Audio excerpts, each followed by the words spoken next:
all men are created equal, and they are endowed with the rights to life, liberty, and the pursuit of happiness. Not so fast, Mr. Jefferson. These words from the Declaration of Independence and the facts behind them are well known. In June of 1776, a little more than a year after the war against England began with the shots fired at Lexington and Concord, the Continental Congress was meeting in Philadelphia to discuss American independence. After long debates, a resolution of independence was approved on July 2nd, 1776. America was free, and men like John Adams thought we would celebrate that date forever. But it was 2 days later that the gentlemen in Congress voted to adopt the Declaration of Independence, largely written by Thomas Jefferson, offering all the reasons why the country should be free. More than 235 years later, we celebrate that day as America's birthday. But there are some pieces of the story you may not know.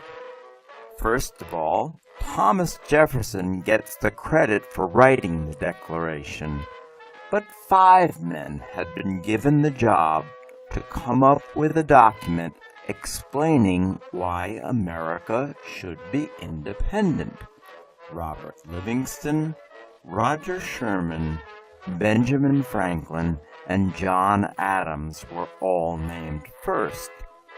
And it was Adams who suggested that the young and little-known Thomas Jefferson join them, because they needed a man from the influential Virginia delegation, and Adams thought Jefferson was a much better writer than he was. Second, though Jefferson never used footnotes or credited his sources, some of his memorable words and phrases were borrowed from other writers and slightly tweaked.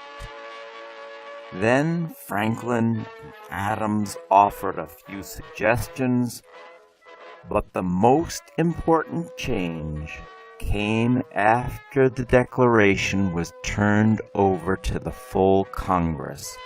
For 2 days, a very unhappy Thomas Jefferson sat and fumed while his words were picked over. In the end, the Congress made a few minor word changes and one big deletion.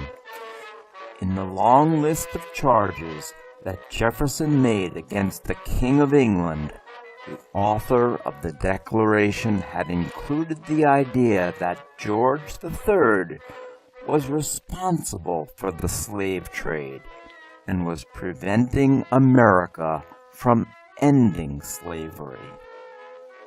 That was not only untrue, but Congress wanted no mention of slavery in the nation's founding document. The reference was cut out before the Declaration was approved and sent to the printer. But it leaves open the hard question: how could the men who were about to sign a document celebrating liberty and equality accept a system in which some people owned others? It is a question that would eventually bring the nation to civil war, and one we can still ask today.